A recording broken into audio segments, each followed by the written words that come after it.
आमीन। रोज़ हम धन्यवाद देते हैं और यीशु के नाम से आते पिता, ताकि आज हम आपके वचन को सुन पाएँ, समझ पाए, अपनी आत्मा में उसको लागू कर सके और फिर जो हमारे जीवन में भी उसका हम लोग अनुकरण कर सके। यीशु मसीह के नाम से मांगते हैं, आमीन, हालेलुया। तीमुथियुस की पत्री में पौलुस ने विश्वासियों को 2 नाम दिए हैं, लेकिन जिसमें से आज हम लोग एक ही नाम पर हम लोग अध्ययन करेंगे, मनन करेंगे। तीसरे वचन में हमने पढ़ा है कि मसीह यीशु के अच्छे योद्धा के समान मेरे साथ दुख उठा। और नीचे कहते हैं, अगर हम लोग 6वां वचन पढ़ते हैं कि जो किसान परिश्रम करता है फल का अंश पहले उसे मिलना चाहिए। तो यहाँ पे किसान के बारे में लिखा है, लेकिन आज हम लोग केवल एक बात पर ध्यान देंगे कि हमको एक नाम दिया गया है। हालेलुया। हम सबों को बाइबल में एक नाम दिया गया है और वो नाम है मसीह यीशु का योद्धा। आमीन। मेरे पीछे बोलेंगे, मैं मसीह यीशु का योद्धा हूँ, है ना। योद्धा का मतलब होता है सैनिक, है ना, लड़ाई करने वाला योद्धा, है ना। तो हमको ये बोला गया है तीसरे वचन में कि यीशु मसीह के तुमको एक अच्छा योद्धा बनना है। और उसके साथ साथ वो ये भी कहता है कि इसलिए तू मेरे साथ तो क्या कर, दुख उठा। हालेलुया। मसीह यीशु का एक अच्छा योद्धा होने के नाते तू मेरे साथ दुख उठा। आमीन। अब हम लोग बाइबल में जब भी हम लोग पढ़ते हैं या बाइबल में से जब भी हम लोग वचन सुनना चाहते हैं, हम लोग ये वचन सुनना चाहते हैं कि प्रभु यीशु मसीह हमें आशीष देना चाहते हैं, हमें चंगाई देना चाहते हैं, है ना। हमें सारी आवश्यकताओं को पूरा करेंगे, हमको पूछ नहीं लेकिन वो हमको सिर बनाएंगे, है ना। हमारे सारे कोठरियों को प्रभु यीशु मसीह भर के रखेंगे। ये सब बातें सच है ना। वचन में लिखा है यूहन्ना 10:10 में कि प्रभु यीशु मसीह हमें बहुतायत का जीवन देने आए हैं, है ना, हमें शांति देने आए हैं। यह मत्ती 11:28 में हम लोग पढ़ते हैं, यीशु मसीह ने कहा कि हे सब परिश्रम करने वाले और बोझ से दबे हुए लोगों मेरे पास आओ, मैं तुम्हें विश्राम दूंगा, है ना। यीशु मसीह ने कहा कि जो कोई मुझ पर विश्वास करेगा वो अनंत जीवन पाएगा। तो ये सारे अच्छे और सुखदायी लगने वाले वचन हम लोग बाइबल में पढ़ते हैं, लेकिन बाइबल में दूसरा साइड भी बताया गया है जिसके लिए भी हमको मालूम होना ज़रूरी है। और वो ये बात बताता है कि तू मेरे साथ एक अच्छा मसीही योद्धा होने के नाते तू मेरे साथ क्या उठा, दुख उठा। अब ये ऐसे वचन है जो हम लोग बहुत ही कम सुनना चाहेंगे, बहुत ही कम पढ़ना चाहेंगे। ये वचन को हम अंगीकार भी नहीं करना चाहेंगे क्योंकि यहाँ पे दुख की बात आई है। लेकिन जब हम लोग शांति की बात आएंगे, अब पट से बोलेंगे अच्छा अंगीकार करो, सही बोलो, शांति का अंगीकार करो, चंगाई का अंगीकार करो, है ना, भरपूरी का अंगीकार करो, आता रहे ऐसा अंगीकार करो।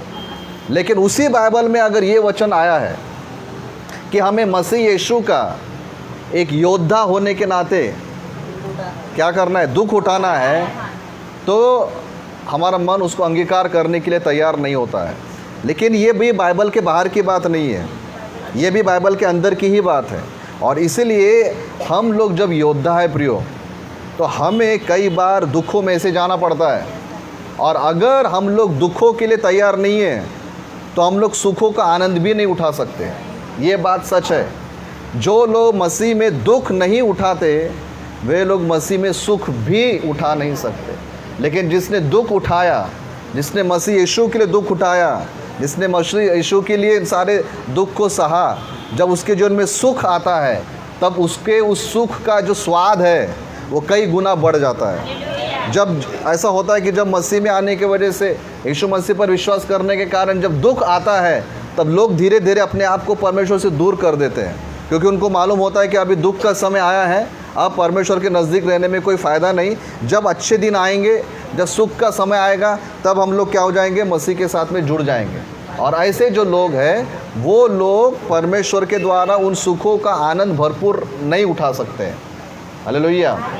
और इसीलिए हम लोग जब मसीह यीशु के योद्धा है ना, जब हम लोग गलातियों के पत्री 6वें अध्याय को पढ़ते हैं तो वहाँ पर भी हमको बताया गया है कि हम लोग आत्मिक युद्ध में, है ना, हमारे युद्ध लहू और मांस के साथ में नहीं है। हमारे युद्ध है आकाश मंडल में मंडराने वाले उन शैतान की शक्तियों के साथ।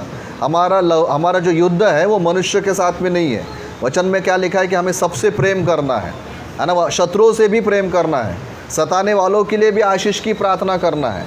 ये वचन हमको बताता है, बाइबल बताती है। लेकिन हमको ये भी बताया गया कि हम लोग सब लोग युद्ध में हैं, और हम लोग एक आत्मिक युद्ध में होने के नाते हम लोग सेना है, हम लोग एक सैनिक है, हम लोग एक क्या है, एक योद्धा है। लेकिन प्रियो, जब हम लोग योद्धा की बात करते हैं, जब हम सैनिक की बात करते हैं, अगर अपन लोग किसी सैनिक का अगर हम लोग इंटरव्यू ले, तो उसको अगर हम पूछेंगे कि भाई तेरा जीवन कैसा होता है, एक आर्मी मैन का जीवन, एक पायलट का जीवन, एक एयरफोर्स में है, एक आर्मी में, एक नेवी में है ना, ऐसे व्यक्ति का, एक सैनिक का जीवन अगर हम उसको पूछे कि भाई तेरा जीवन कैसा होता है, तो बताएगा कि मुझे बहुत सारे कठिन परिस्थितियों में रहना पड़ता है।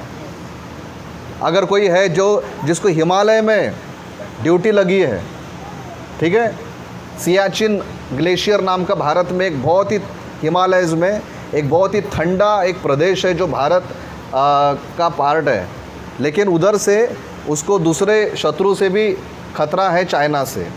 लेकिन उस बॉर्डर पर जहाँ पर तापमान जो है वो 0 डिग्री से कहीं गुना नीचे रहता है, ऐसे उस बर्फीली पहाड़ी पर जहाँ पर ऑक्सीजन भी उतना क्लियर नहीं मिलता, वहाँ पर हमारे सैनिक लोग जाकर ड्यूटी करते हैं।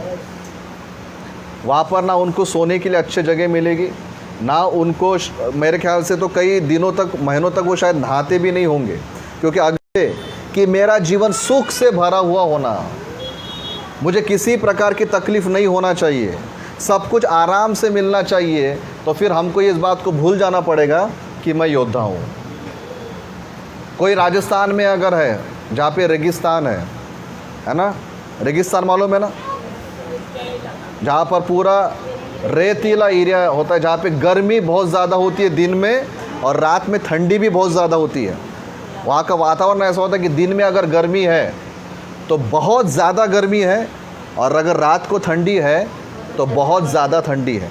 ऐसे 2 प्रकार के मौसम में वहाँ के बॉर्डर पर जाकर हमारे जो सैनिक लोग हैं वहाँ पर वो जाके रहते हैं। उनकी कभी इंटरव्यू अपन ने लिए कि भाई तुम्हारा जीवन कैसा है, वो बोलेंगे यहाँ पे रहना बहुत कठिन है। हालेलुया। कई लोग जो समुद्र में नेवी में काम करते हैं, वो जब शिप पर जाते हैं तो महीना महीना उनको समुद्र में ही रहना पड़ता है। वे लोग आसानी से मतलब घर नहीं आ सकते, हाँ, वो छोड़ के नहीं जा सकते कि मेरे को अच्छा नहीं लग रहा, मैं जा रहा यहाँ से कहाँ जाएगा, वो समुद्र के बीच में है। और सबमरीन जो होता है, सबमरीन का मतलब होता है कि पानी के अंदर रहने वाले जो शिप्स होते हैं, पानी के अंदर, ये तो भी शिप पानी के ऊपर रहता है, लेकिन सबमरीन जो होता है वो पानी के अंदर रहता है, उसके अंदर भी सिपाही लोग रहते हैं, वे भी ऊपर नहीं आ सकते, उनको कई महीनों तक पानी के अंदर रहना पड़ता है। प्रियो, ये है योद्धा का जीवन। मैंने तो आपको कुछ भी नहीं बताया। एक कठिन जीवन होता है, हमारी सोच के भी बाहर जीवन होता है, बहुत ही कठिन परिस्थितियों में उनको रहना पड़ता है। और हम कहते हैं कि मैं आत्मिक योद्धा हूँ, प्रभु जी तू मुझे प्रार्थना का योद्धा बना, मैं तेरे लिए सेवा करना चाहता हूँ, मैं तेरे लिए आगे आना चाहता हूँ। और पौलुस क्या बोलते हैं मालूम है क्या? अगर तुझे मसीह यीशु का योद्धा बनना है तो तुझे मेरे साथ में दुख उठाना पड़ेगा। जो लोग उसके मसीह के साथ में दुख उठाने को तैयार नहीं है, आप भूल जाओ, आप कभी भी योद्धा नहीं बन सकते। थोड़ा सा दुख आएगा, आप बोलेंगे ये क्या है, मैं छोड़ रहा हूँ सब कुछ। हाँ, आपको ऐसा लगता होगा कि सामने खड़े रह के वचन बांटना, सामने खड़े रह के गीत गाना, सामने खड़े रह के प्रार्थना करना बहुत आसान काम है। आप करके देखना, मैं चैलेंज करता हूँ, 6 महीने से आगे आप लोग टिक नहीं सकते, क्योंकि यहाँ पर 1 घंटा वचन बांटना बहुत आसान है, प्रेज़ लॉर्ड। एक आधा गीत गाना बहुत आसान है ना, बजाना बहुत आसान है, सब करना, प्रार्थना करना आसान है, लेकिन इसके बाद जो हमारा लाइफ होता है वो बहुत कठिन होता है।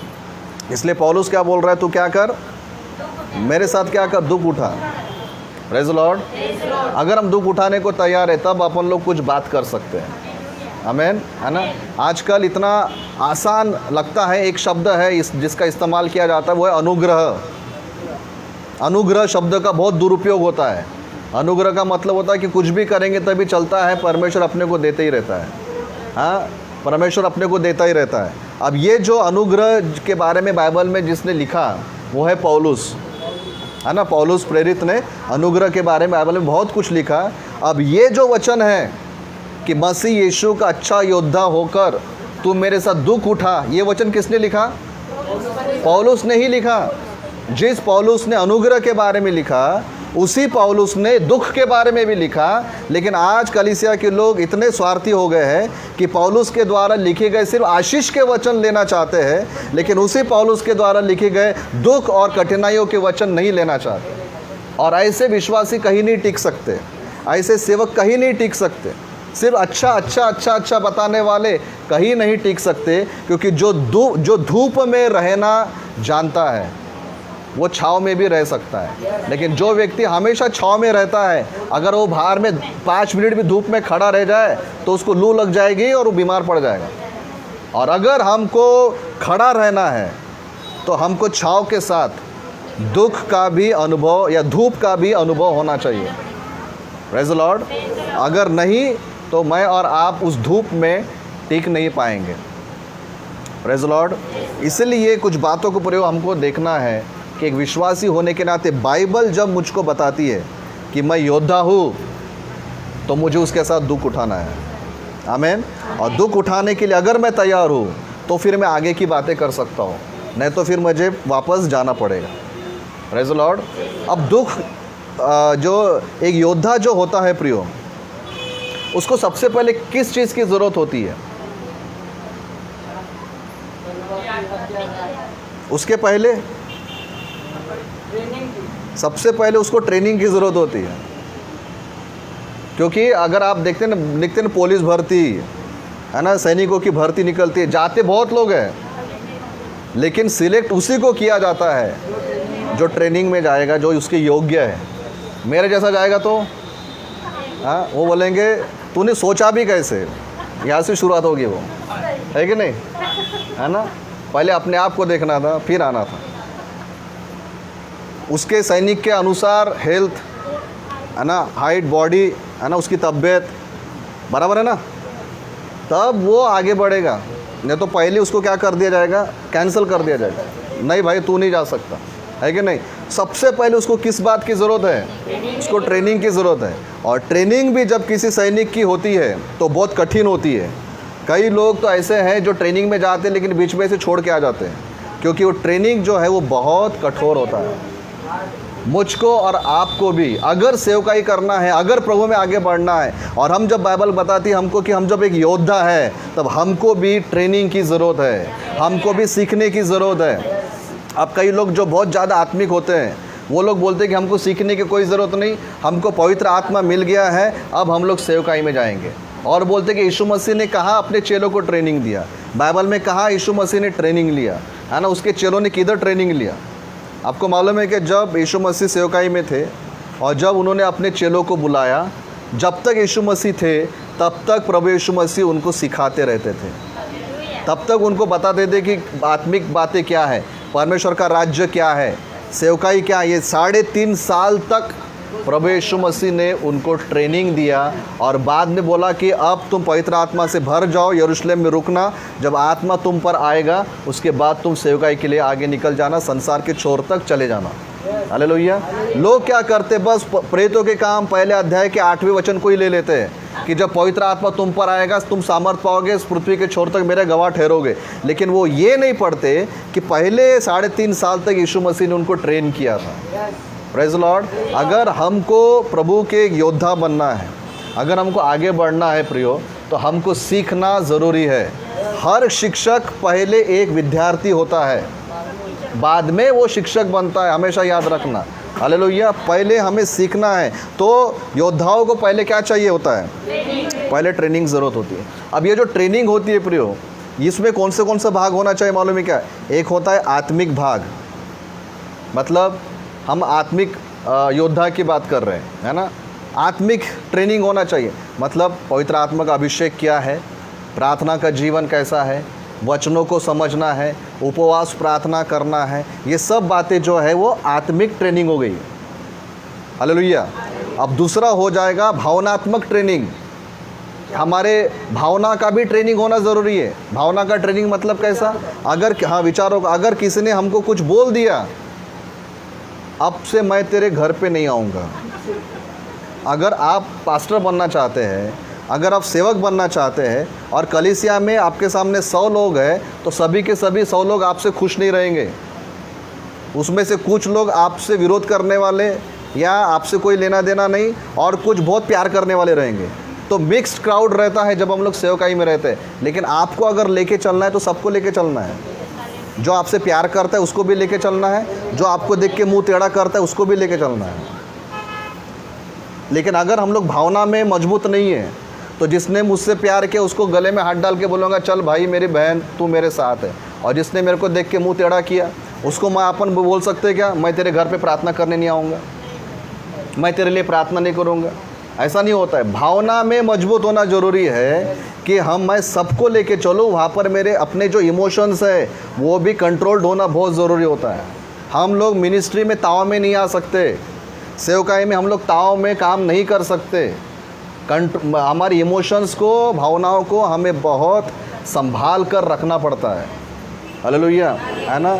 एक व्यक्ति है जो बहुत बाइबल के जानकार है, हमारे परिचय के, और किसी ने एक बार उनको बोला कि आप पास्टर क्यों नहीं बने। हाँ, मेरे सामने वो चर्चा हो रही थी कि आप पास्टर क्यों नहीं बने, क्योंकि आपको तो बाइबल का बहुत ज्ञान है। कोई भी बात पूछो तो हाँ बाइबल में ये लिखा है, बाइबल में वो लिखा है, ऐसी चर्चा करते थे। और एक किसी ने उनको पूछ ही लिया कि आप पास्टर क्यों नहीं बने। मैं 2 मिनट रुका, उनका उत्तर अपेक्षा कर रहा था, तो वो उत्तर देने से पहले मैंने ही बोल दिया आप कभी पास्टर नहीं बन सकते। तो उन्होंने मेरे को पूछा कि तुम ऐसा कैसा बोल रहे। मैं बोला इसलिए बोल रहा हूँ क्योंकि पास्टर बनने के लिए सिर्फ बाइबल का ज्ञान नहीं होना, हमारे भावनाओं पे कंट्रोल होना ज़रूरी है। क्योंकि वो जो थे वो बहुत जल्दी गुस्सा आने वाले व्यक्ति थे। बाइबल का ज्ञान बहुत था लेकिन उनके भावनाओं पे उनको कंट्रोल नहीं था। बहुत जल्दी उनका दिमाग सटक जाता, बहुत जल्दी उनको गुस्सा आता था। मैं बोला पास्टर बनना है तो आपको आपके गुस्से को पीना पड़ता है। तो कौन सा ट्रेनिंग चाहिए? भावनात्मक। एक है आत्मिक ट्रेनिंग और दूसरा क्या होता है? भावनात्मक। और तीसरा होता है शारीरिक ट्रेनिंग। शारीरिक ट्रेनिंग में आप इसमें दोनों भी बातें आएंगी। एक बात तो ये आएंगी चलो भैया तबीयत अच्छी रहना चाहिए इसलिए थोड़ा सा व्यायाम कर लो ताकि तबीयत अच्छी रहे।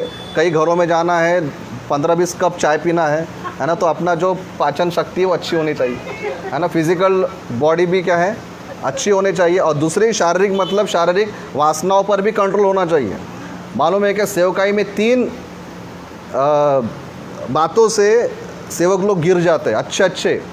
एक है पैसा, दूसरा है पोजीशन मतलब मैं ऊपर आना चाहता हूँ, नहीं क्या, है ना, मतलब आदर सत्कार नहीं क्या, हाँ सत्कार, मेरा पोजीशन ने पद, मेरे को बहुत आदर दो वो। और तीसरा है शारीरिक संबंध। ये 3 बातों से प्रभु के सेवक सबसे ज़्यादा परीक्षा में आते हैं।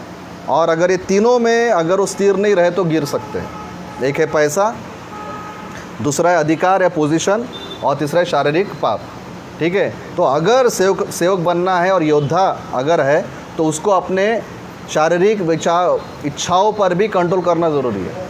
अभी जो लोग सैनिक रहते हैं, है ना, मैं थोड़ा सा अब बोल रहा हूँ, है ना, जो यहाँ रहते हैं, है ना, पहाड़ों पर, उनको वहाँ पर उनकी पत्नियाँ उनके साथ में नहीं रहती ना, उनको तो अकेले ही रहना है, 6-6 महीना साल भर दूर रहना है।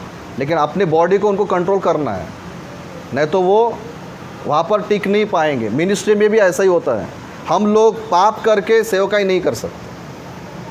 कुछ दिन चलेगा लेकिन चौथे दिन बैठ जाएंगे, क्योंकि परमेश्वर को ऐसा नहीं चलता। क्योंकि सैनिक है ना, सैनिक कैसा होना चाहिए, है ना, स्ट्रांग होना चाहिए। इसीलिए ये जो ट्रेनिंग है प्रियो, है ना, एक योद्धा होने के नाते आत्मिक, भावनात्मक और शारीरिक। ठीक है। तीसरी बात अगर हम लोग वहाँ पे पढ़ते हैं तो वहाँ पर क्या लिखा है मालूम है क्या, कि वो जो सैनिक है, जो दुख होता है, दूसरी ज़रूरत क्या है, वो उस बात पे जाने के लिए मैं आपसे दूसरी ज़रूरत क्या है सैनिक को। हाँ, सबसे पहली ज़रूरत है उसको अच्छा ट्रेनिंग मिलना चाहिए। दूसरा क्या मिलना चाहिए? एक सैनिक को अगर अच्छा रहना है तो उसको अच्छा खाना मिलना चाहिए। कमज़ोर सैनिक है तो बंदूक उठा पाएगा क्या? वो बंदूक उठा ही नहीं पाएगा तो गोली कहाँ से चलाएगा? गोली नहीं चलाएगा तो उसका वहाँ पे क्या काम? तो उसको क्या चाहिए, अच्छा डाइट होना चाहिए, है ना। ऐसा बोलते हैं ना कि जो सैनिक लोग होते हैं उनको अच्छा डाइट दिया जाता है ताकि उनकी बॉडी अच्छी रहे, क्योंकि व्यायाम करना पड़ता है, बहुत सारी शारीरिक मेहनत रहती है। और अगर शत्रु से अगर कभी फाइट करने का मौका भी आ जाए तो उतना तो पावरफुल होना चाहिए कि नहीं, या तो शत्रु ने एक झापड़ मारा तो मर जाएगा वो। तो उसके लिए क्या होना चाहिए, उनको अच्छा भोजन मिलना चाहिए। और अगर आप और मैं प्रभु यीशु मसीह के अच्छे योद्धा बनना चाहते हैं, शैतान से हमारा युद्ध है, मनुष्य से हमारा युद्ध नहीं है, शैतान के अंधकार की ताकतों से जो हमारा युद्ध है। और अगर इसमें हमें मजबूत रहना है तो हमें भी अच्छा भोजन की ज़रूरत है। और आत्मिक जीवन में हमारा भोजन क्या है, परमेश्वर का वचन है ना। इसलिए मत्ती 4:4 में क्या लिखा है कि मनुष्य केवल वचन से नहीं लेकिन रोटी से जीवित रहेगा। हाँ, क्या लिखा है, हाँ, मनुष्य केवल रोटी से नहीं परंतु परमेश्वर से मुख से निकलने वाले हर एक वचन से जीवित रहेगा। हालेलुया। चलो, अच्छा है कि आपको वचन याद है। हालेलुया। तो हम ये रोटी रोज़ होना ज़रूरी है ना। अगर हमारे पास में वो भोजन ही नहीं है तो हम लोग आत्मिक रूप से कमज़ोर पड़ जाएंगे। Praise the Lord. और अगर हम कमज़ोर पड़ गए, वचन अगर हमारे अंदर में नहीं, अगर हम आत्मिक रूप से भूखे हैं और अगर शैतान ने हमला कर दिया तो हम लोग गिर जाएंगे। यीशु मसीह पर जब शैतान ने अटैक किया तो यीशु मसीह ने सबसे पहले वचन को बताया कि लिखा है। और फिर उसके बाद क्या हुआ, शैतान ने भी वचन बोला कि लिखा है। मतलब यीशु मसीह वचन के द्वारा उसका सामना कर रहा और शैतान ने भी वचन ही दिया उसको सामना करने के लिए, लेकिन उसने वचन का दुरुपयोग किया या फिर उसका गलत अर्थ निकाला, है ना। गलत अर्थ निकाल के वो वचन लेकर आया। अगर यीशु मसीह बुद्धिमान नहीं होते, अगर उनको वचन का ज्ञान नहीं होता तो बोले रहते शैतान बराबर बोल रहा है, तू वचन में तो लिखा है तो मैं कर सकता हूँ। लेकिन यीशु मसीह को वचन का ऐसा ज्ञान था कि जब वो समझ गया था कि शैतान जो उसके सामने वचन लेकर आ रहा है उस वचन का वो गलत अर्थ, उसका उल्टा अर्थ निकाल के ला रहा है, और इसलिए यीशु मसीह ने उस वचन को जो शैतान ने क्लेम किया उसके ऊपर एक और वचन दिया कि परमेश्वर की तू परीक्षा मत लेना। प्रियो, हमको, मुझको और आपको इतने वचन से भरना है कि अगर हमारे सामने किसी ने वचन का दुरुपयोग करना शुरू कर दिया तो हमारी घंटी बजना चाहिए कि ये वचन गलत बता रहा है। इतनी समझ होना, आंखें बंद करके किसी के भी वचन पर विश्वास नहीं करना। मेरे भी वचन पे विश्वास मत करो। आप देखो कि मैं सही बता रहा कि नहीं बता रहा। आजकल लोग बहुत पास्टर भक्त बन गए ना, बहुत भविष्यद्वक्ता भक्त बन गए। जो उन्होंने बोल दिया आंखें बंद करके स्वीकार कर रही है, उनके लिए बहुत बड़े खतरे की घंटी है। आजकल बहुत यूट्यूब पे आ रहा है, बहुत क्या ऑनलाइन आ रहा है ना। तो हमको पहले देखना चाहिए ये भाई बोल क्या रहा है। मैं अगर गलत बोल रहा हूँ ना, आप घर जाना और घर जाके वचन में ढूंढना कि मैंने पास्टर विवेक ने बार बार प्रचार किया कि नहीं किया, है ना। प्रेरितों के काम में बिरिया नाम की एक कलीसिया थी और वहाँ पे जब पौलुस गया प्रचार करने के लिए तो वचन में लिखा है कि वे लोग घर जाते थे, घर जाकर शास्त्रों को ढूंढते थे कि ये ऐसा ही है कि नहीं है।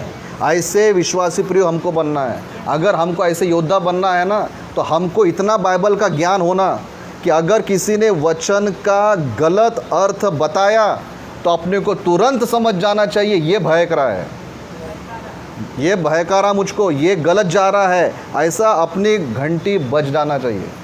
हालेलुया। नहीं तो क्या है, प्रभु का दास है, प्रभु की दासी है, बहुत अच्छी भीड़ है, चमत्कार हो रहे, मुर्दे जिंदा हो रहे, इसका मतलब ये है कि जो भी बताएगा वो सच है।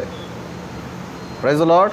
हमको ऐसे लोगों से बचने के लिए हमको बाइबल का ज्ञान होना। आप क्यों हम लोग बार बार इस बात को बोलते मालूम है क्या, आप बाइबल पढ़ो। क्यों बार बार बोलते कि आप वचन पढ़ो, क्योंकि वचन ही हमारे लिए रोटी है। प्रभु के जो बड़े बड़े दास हैं, जो अभिषिक्त दास हैं, जो बहुत अच्छी सेवकाई किए, उनके कोई बहुत बड़े आत्मिक नियम नहीं थे, कोई बहुत गहरे काम नहीं करते थे। वो उनके सिंपल काम रहते थे। घंटों घंटों बाइबल पढ़ना, घंटों घंटे प्रार्थना करना, परमेश्वर के संगति में समय बिताना, यही उनके अभिषेक का कारण था। और हमको लगता है कि कुछ तो भी और नया, कुछ तो भी ढूंढ के निकालूंगा मैं मेरे आत्मिक जीवन के लिए। नया कुछ भी नहीं है, सब पुराना ही है ना। डॉक्टर दिनाकरन के बारे में लिखा है कि उन्होंने 30 बाइबल पढ़ पढ़ के फाड़ दिए, इतना बाइबल पढ़ते हैं। हालेलुया। हमको सीखना है कि मुझको प्रभु के इस भोजन से अपने आत्मिक आत्मा को मुझको तृप्त रखना है। हालेलुया। मैं जब प्रभु का योद्धा हूँ तो मैं भूखा नहीं रह सकता, तो मुझे क्या करना पड़ेगा? वचन की रोटी खाना पड़ेगा, है ना। यीशु मसीह ने कहा कि जीवन की रोटी मैं हूँ, है ना, जीवन का जल मैं हूँ। हमको ये जल, ये रोटी से अपने आप को भरना है। मैं आपको गारंटी देता हूँ, जिसके पास बाइबल पढ़ने की फुर्सत नहीं है, आपका विश्वास कभी नहीं बढ़ सकता। आप कभी नहीं बढ़ सकते। जिनको प्रार्थना करने का फुर्सत नहीं है, मैं आपको दोष नहीं लगा रहा, लेकिन मैं आपको उसका रिज़ल्ट बता रहा हूँ, उसका परिणाम बता रहा हूँ। नहीं पढ़ना है आप मत पढ़ो, क्योंकि कोई भी आपके ऊपर में ज़बरदस्ती नहीं कर सकता। नहीं टाइम है मत पढ़ो, प्रार्थना करने के लिए टाइम नहीं है मत करो, लेकिन उसका रिज़ल्ट बताता आपको कुछ नहीं मिलेगा। आप हमेशा भूखे प्यासे दूसरों की प्रार्थनाओं पर, दूसरों की अगुवाई पर ही निर्भर रहने वाले लंगड़े विश्वासी बन जाएंगे, अपाहिज विश्वासी, जिसको थोड़ा सा कुछ हुआ दूसरों से पूछना पड़ेगा मैं क्या करूं, क्योंकि उसको बाइबल ही नहीं मालूम। कुछ हो गया दूसरों से प्रार्थना करवाना पड़ेगा, मेरे लिए प्रार्थना करो, क्योंकि उसको प्रार्थना करना आता ही नहीं। चलो जो नए लोग हैं जिनको नहीं आता उनको तो अपन समझ सकते ना, लेकिन जो पुराने हैं उनका क्या?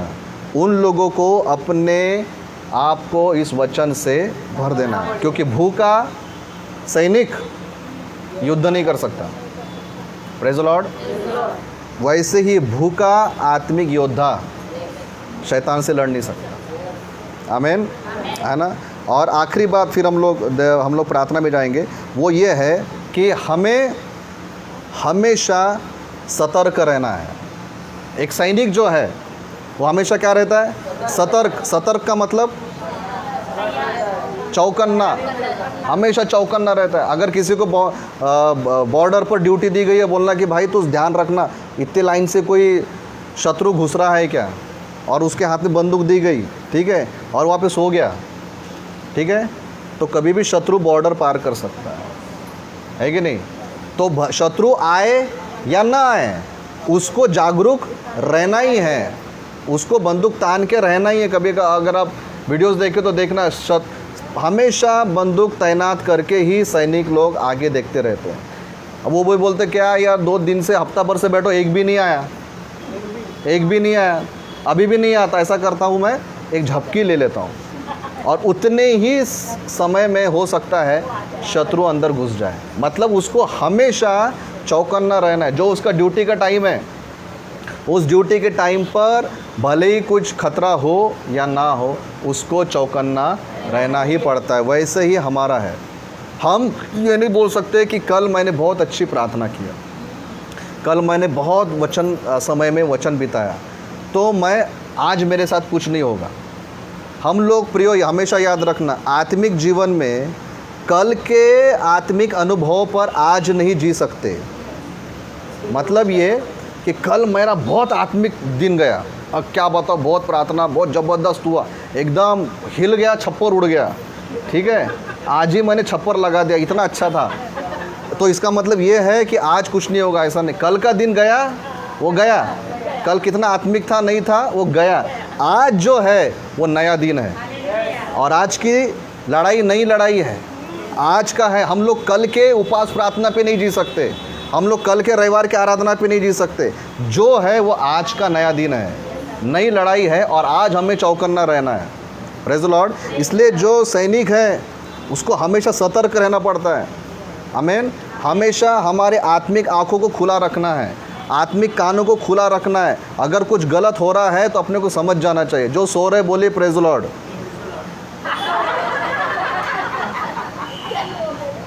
कौन आएगा? हाँ, प्रेज़ द लॉर्ड। तो हमें क्या करना है? सतर्क रहना है। यही तो बोल रहा हूँ मैं, ये जो सतर्कता की बात हो रही है वो यही तो हो रही है। नहीं तो पास साहब बहुत अच्छा वचन दे रहे, कूलर चल रहा है मस्त बढ़िया, हाँ अभी मस्त मैं हड्डी तोड़ के आया, हाँ, और अभी मुझे नींद हो रही है। हाँ वैसा नहीं। हालेलुया। कहने का बात क्या है? अपने को क्या रहना है? सतर्क रहना है। प्रेज़ द लॉर्ड, है ना। और इसीलिए अगर हम लोग सतर्क नहीं रहेंगे तो हमारे साथ धोखा हो सकता है। पहला पत्रस 5:8 में क्या लिखा है कि जागते रहो, है ना। तुम्हारा शत्रु शैतान, है ना, क्या है? बिल्ली के समान। हमारी किसके समान? कि बिल्ली के समान। क्या लिखा है? सचेत रहो और जागते रहो, क्योंकि तुम्हारा विरोधी शैतान गरजने वाले सिंह के समान इस खोज में रहता है कि किसको फाड़ खाए। आमीन। तो शैतान भी बहुत चालाकी से अटैक करता। कभी आपने डिस्कवरी चैनल देखा क्या कि जहाँ पर शेर हिरन को पकड़ता है? आजकल बहुत वीडियोस आते रहते, देखना। और उसके साथ शैतान की चालाकियाँ। यहाँ पे गरजने वाला सिंह क्यों बोला गया है? क्योंकि जैसा सिंह धीरे धीरे जाके वो जो सामने हिरन रहता है या जो भी जानवर रहेगा उसको एहसास भी नहीं होने देता है ना, त्याला आहट पण नहीं है ना, लागत, चाहूल नहीं लागत, क्या बोलते हिंदी में, आहट है ना, उसको आवाज़ भी नहीं आती। धीरे धीरे जब उसको लगता है कि अब ये मेरे पकड़ में आ सकता है, तब जाकर वो एकदम उस पर झपटा मार के उसका गला पकड़ लेता है, फिर उसको छूटने नहीं देता। यही काम हमारे साथ शैतान करता है। वो हमारे ऊपर में नज़र लगाए हुए है। ऐसा मत सोचो कि आपको छोड़ दिया उसने, वो आपके पीछे हमेशा लगा रहेगा। डरने की बात नहीं है, नहीं तो आप डरते बैठेंगे, डरने की बात नहीं है, लेकिन सावधान रहना है कि वो देखता रहता है कब ये व्यक्ति सुस्त पड़ेगा, कब ये व्यक्ति डाउन हो जाएगा। जैसा वो डाउन हुआ फट से ये अटैक करता है। और बहुत सारे लोग इसीलिए चक्कर में पड़ जाते हैं क्योंकि वो आत्मिक जीवन में सतर्क नहीं रहते। इसलिए रोज का है, प्रेज़ द लॉर्ड। रोज हमें आत्मिकता में बढ़ना है, रोज हमें उसके साथ में संगति में रहना है, प्रेज़ द लॉर्ड। हम लोग क्या बोलेंगे, बहुत ही आसानी से सुस्त और ठंडा जीवन चलता है प्रभु में, प्रभु का अनुग्रह मेरे साथ में है तो मुझे बचा लेगा, नहीं। हमको सावधान रहना है। अगर ऐसा होता कि हमको कुछ करने की ज़रूरत नहीं है तो वचन में क्यों लिखा रहता कि सचेत रहो? क्यों लिखा रहता कि जागते रहो, है ना? यीशु मसीह ने भी क्या बोला था? जागते रहो और प्रार्थना करते रहो, है ना? आत्मा तो उत्सुक है परंतु शरीर कमज़ोर है ना, निर्बल है। हालेलुया। तो हमें क्या रहना है? सैनिक की तरह सतर्क रहना है। आमीन। नहीं तो कभी भी हमारे ऊपर में शैतान अटैक कर सकता है। तो प्रियो, इसमें बहुत सारी बातें, लेकिन 2-3 बातें, है ना, बाइबल बताती है कि हम मसीह यीशु में उसके साथ में एक योद्धा है, और योद्धा होने के नाते हमें क्या करना है? दुख उठाना है, दुख उठाने की तैयारी रखना है। हम लोग कई बार अय्यूब को याद करते ना। अय्यूब ने क्या बोला था कि क्या मैं परमेश्वर से सुख ही लूँ, दुख ना लूँ? मैं दोनों लेने के लिए तैयार हूँ, है ना। ऐसे विश्वासी बनना है। ऐसे विश्वासी मत बनो जिसको बोला जाएगा स्वार्थी विश्वासी, कि सब अच्छा लेने वाले, है ना। मसीह यीशु, पौलुस ने क्या लिखा कि मैं यीशु मसीह के घाव को अपने शरीर में लेकर चलता हूँ, है ना। प्रियो, हमें इसका अर्थ ये नहीं है कि प्रभु हमें दुखी रखता है। इसका अर्थ ये है कि जब हमें वो सुख में लेके चलता है तो हमें दुख में भी लेके जा सकता है। हमें उसके साथ दुख में जाने को भी तैयार रहना चाहिए। आमीन, है ना। दूसरी बात, हमको ट्रेनिंग की ज़रूरत है। हमेशा सीखते रहो। कभी भी ये मत बोलो कि मुझे बहुत आ गया। जिसने बोला कि मुझे बहुत आ गया उसका वहीं पर ख़त्म। हमेशा सीखते रहना चाहिए, प्रेज़ द लॉर्ड, है ना। और हमें अच्छा भोजन करना है। आमीन। वचनों का भोजन अच्छा करना है। हम लोग उतरे हुए चेहरे से शैतान का सामना नहीं कर पाए। वो समझ जाएगा कि इसके अंदर में कुछ नहीं है। आमीन। हमको वचन के भोजन से अपने आप को भरना है। और आखिरी बात यह है कि हमको सतर्क रहना है, जागते रहना है, प्रेज़ द लॉर्ड, है ना। इसलिए रोमे 12:11 में भी लिखा है ना कि आत्मिक उन्माद से भरे रहो, है ना। काम करने में आलसी मत हो। हालेलुया। आइए अपने स्थान पर हम लोग खड़े रहेंगे और हम लोग प्रार्थना में जाएंगे। प्रियो, ये जो दिन है कठिन दिन है, इतने आसान दिन नहीं है, मुश्किल दिन है ये। और हमें एक योद्धा की तरह जीना है। आत्मिक रूप से शैतान हमारा शत्रु है। वो नहीं चाहता कि हम उद्धार पाए, वो नहीं चाहता कि हम उसके पीछे चले।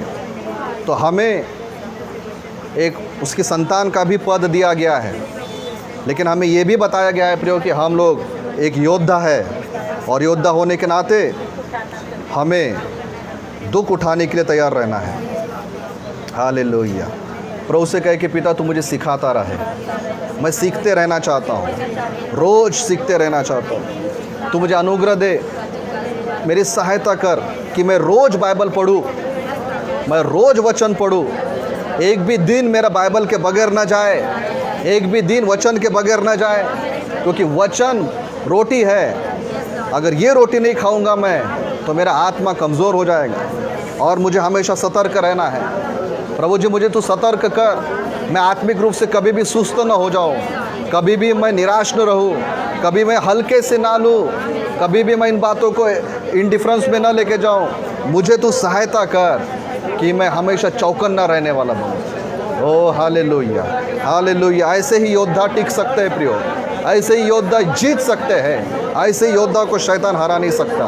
ओ आइए हम लोग प्रार्थना करेंगे। Hallelujah Jesus. धन्यवाद यीशु, धन्यवाद परमेश्वर पिता, अनुग्रहकारी पिता परमेश्वर। हम यीशु मसीह के नाम से आपके सामने आते हैं प्रभु जी। हम धन्यवाद देते हैं कि आपने हमारा उद्धार किया और तब से शैतान हमारा शत्रु बना है, वो हमारे पीछे लगा है गरजने वाले सिंह की तरह। लेकिन प्रभु जी आपने कहा कि तुम एक योद्धा हो, इसलिए योद्धा होने के नाते पिता हम सीखना चाहते हैं, आपके वचनों को और अधिक जानना चाहते हैं पिता परमेश्वर। हम आपके वचनों का भोजन करते रहे प्रभु जी, हम कभी भी वचन से दूर ना रहे। इतना ज़्यादा हम अपने आप को वचन से भर दे कि अगर कोई गलत शिक्षा भी दे रहा है तो पिताजी हम उसको समझ पाए कि गलत हो रहा है पिता। ऐसे वचन के प्रकाशन से हमें भर दीजिए प्रभु। प्रार्थना करते पिता कि हम हमेशा चौकन्ने रहने वाले बने, आपसे कभी भी हम लोग सुस्ती में ना जाए प्रभु जी। हालेलुया पिता। हम हमारे आत्मिक जीवन को आपके हाथ में देते हैं पिताजी। हर एक को ब्लेस करें पिता, हर एक को चलाइए पिता। इस सप्ताह भर में इन वचनों के अनुसार हम लोग जीते रहे, चलते रहे पिताजी। आप हमारी सहायता करें। हम हर एक को पिता, पुत्र और पवित्र आत्मा के नाम से हम आशीष देते हैं पिताजी। आज अगर कोई कमज़ोर हो गया है आत्मिक जीवन में पिताजी, आप उसको मजबूत करें पिता।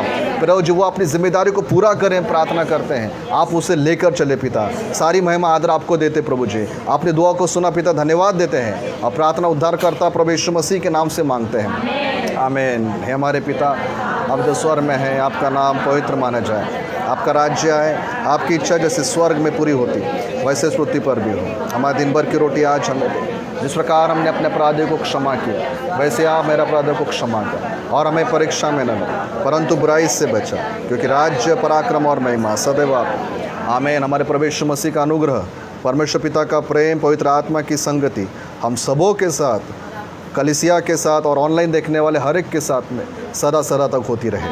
आमीन, आमीन। Praise Lord. प्रभु आप सबको आशीष दे प्रियो।